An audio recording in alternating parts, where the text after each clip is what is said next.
महर्षि उड़िया बाबा को भी एक उपासक ने प्रश्न किया था कि महाराज जी, मन कैसे रुके? तो उड़िया बाबा ने उत्तर दिया, नियम पालन से। यदि हम नियम पर दृढ़ रहें तो मन हमारा क्या कर सकता है? नियम तो परमात्मा देखता है। हम लोग नियम पर दृढ़ नहीं रहते, इसी से हमारे देश की दुर्दशा है। संध्या वंदन तक का नियम जाता रहा है। भजन करने के लिए नियम की बड़ी आवश्यकता। हाँ, बड़े नियम की आवश्यकता है। तो जैसे प्रातः काल से सायंकाल तक की हर व्यक्ति की अपनी एक दिनचर्या होनी चाहिए। ऐसा नहीं कि आज हम 4 बजे उठे, कल 7 बजे उठे, पर फिर मन को आप कंट्रोल नहीं कर पाएंगे। मन के लिए एक दिनचर्या होनी चाहिए कि हमको 10 बजे सोना है, 4 बजे उठ जाना है। तो फिर 4 से 4:15 नहीं होना चाहिए, 4 बजे उठ जाना, ऐसा नियम बना ले। और उठ करके हमको थोड़ी देर नाम जप करना है, थोड़ी देर हमें वाणी जी का गायन करना है, थोड़ी देर हमें ध्यान, एक अपनी दिनचर्या। फिर हम अपने संसार के कार्य के नियम, जो संसार के कार्य हैं, उनको भी करते हुए भगवान को समर्पित करें। जैसे जो पद में है, जो आपको राष्ट्र सेवा मिली है, जो आपको समाज सेवा के पद मिले हैं, या आपको जो घर की सेवा के कार्य मिले हैं, उनमें बहुत धर्म पूर्वक आचरण होना चाहिए।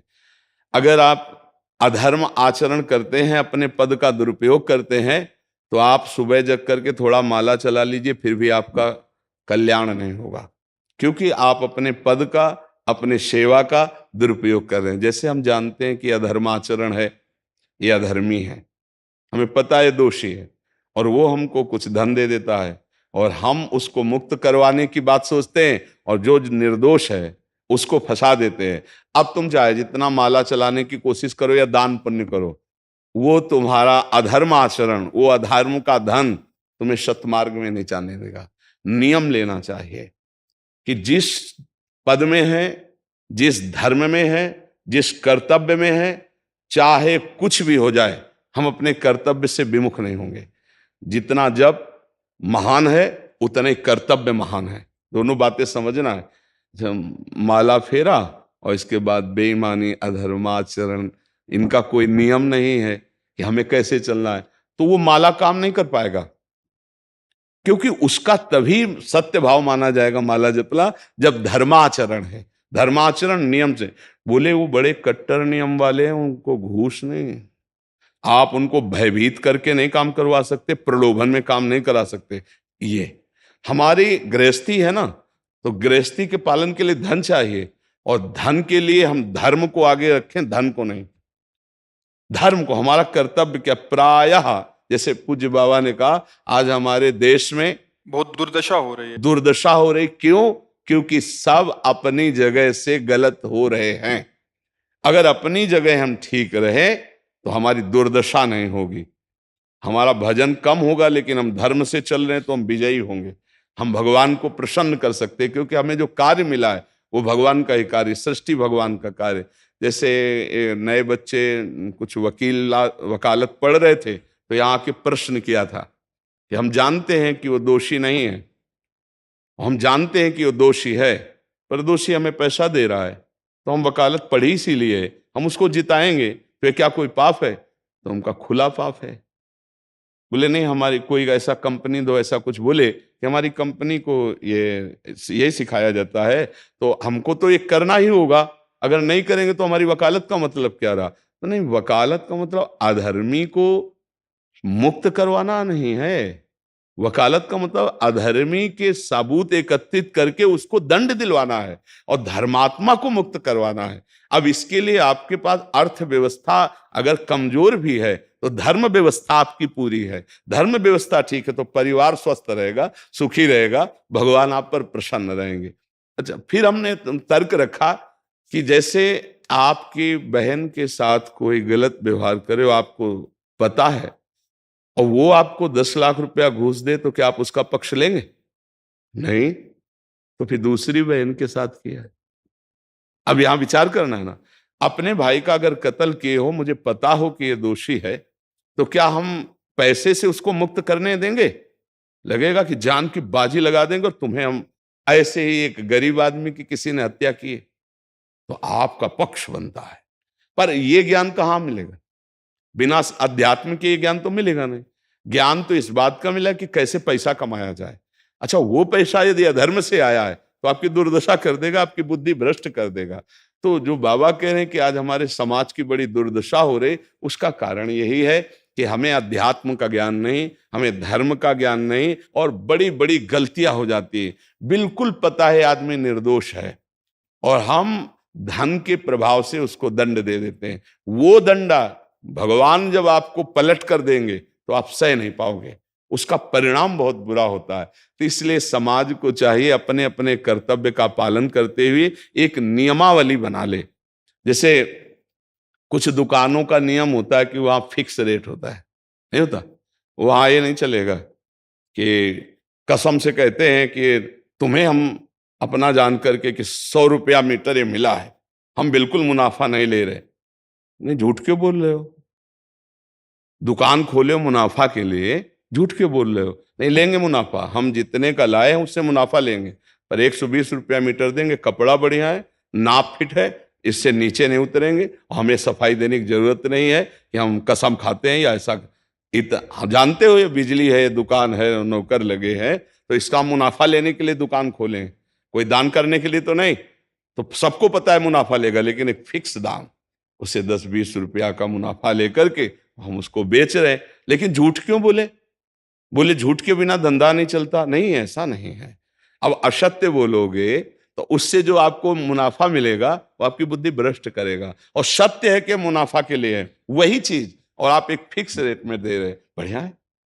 अब अगर आप कोई मिलावट करके भोजन सामग्री दे रहे हैं, आपको पता है, तो जो खाने वाले के हृदय में बैठे हुए भगवान हैं वो तुम्हारे जीवन में मिलावट कर देंगे, तुम्हारा जीवन महान दुखमय हो जाएगा। ये कहां समझा जाता है? एक आदमी सिंथेटिक दूध बना रहा है, उससे कहो ये अपने बच्चे को पिला, नहीं पिलाएगा। फिर ये दूसरे का बच्चा जब पिएगा तो उसकी हालत क्या होगी? दूसरे शरीर में जाएगा तो हालत क्या होगी? वो केवल धन की बुद्धि रख रहा है।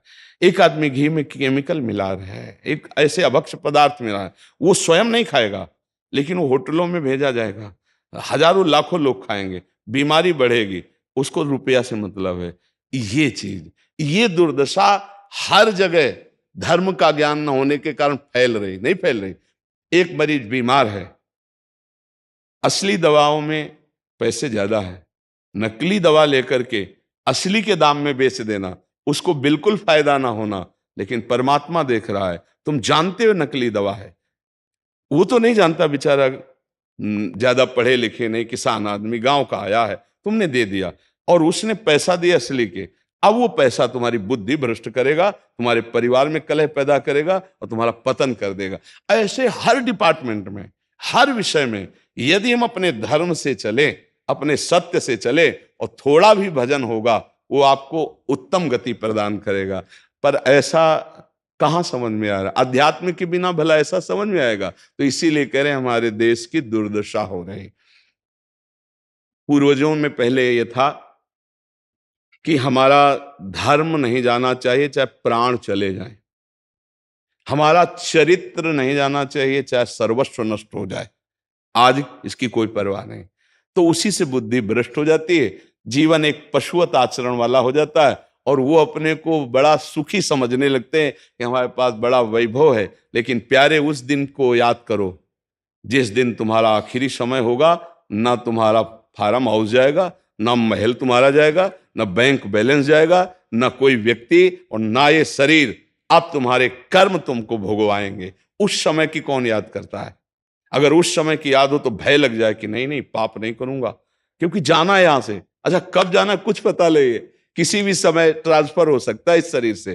तो हमें लगता है कि महापुरुषों के जो वचन हैं कि हमें एक नियम से जीवन जीना चाहिए, धर्म पूर्वक जीवन जीना चाहिए, अपने कर्तव्य का पालन करना चाहिए। जो हमारे लिए कर्तव्य, आज प्रायः धन प्रधान बुद्धि होने के कारण कर्तव्य स्वाहा हो रहा है। एक विद्यालय में विद्यार्थी के लिए जो गुरु पद में बैठा है, उसका क्या कर्तव्य है? वो अपने कर्तव्य को भूला हुआ है।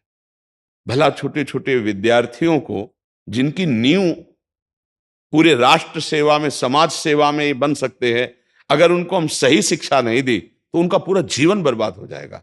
अगर उनको हम गलत सपोर्ट कर दिए तो उनका पूरा जीवन बर्बाद, क्योंकि नया जीवन है। और जगह जगह अपने अपने कर्तव्यों का यदि पालन किया जाए तो पूरा समाज सुखी हो जाए। लेकिन कर्तव्यहीनता आ रही, कोई अपने कर्तव्य को नहीं समझ रहा है। तो यही बात महापुरुष जनों को दुख लगता है कि अगर सब अपने कर्तव्य का पालन करें, धर्म का पालन करें, भगवान का नाम जप करें तो सब सुखी हो जाए।